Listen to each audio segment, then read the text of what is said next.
მე დღეს მინდა გელაპარაკოთ კერძო სექტორის ჩართულობაზე სტუდენტურ ცხოვრებაში. მოგეხსენებათ, სტუდენტურ ცხოვრებას დღეს ესაჭიროება გაჯანსაღება და სწორედ კერძო სექტორის გააქტიურება და მეტი ჩართულობა გამოიწვევს აღნიშნული პრობლემის მოგვარებას. ჩვენ სტუდენტებს გვესაჭიროება მეტი ფინანსები სხვადასხვა პროექტების, სტუდენტური პროექტების თუ ღონისძიებების დასაფინანსებლად. სწორედ კერძო სექტორის მიერ ჩადებული სტუდენტურ ცხოვრებაში ჩადებული კაპიტალი გახლავთ მათ მიერ დაბადებული ინვესტიცია სტუდენტურ ცხოვრებაში.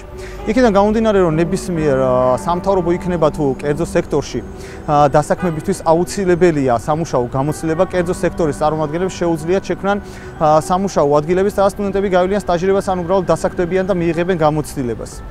სწორედ ეს იქნება სტუდენტებისთვის, ესე ვთქვათ, დიდი წინგადადგმული ნაბიჯი მათი მომავალი ცხოვრებისკენ, მათი მომავალი წარმატებისკენ.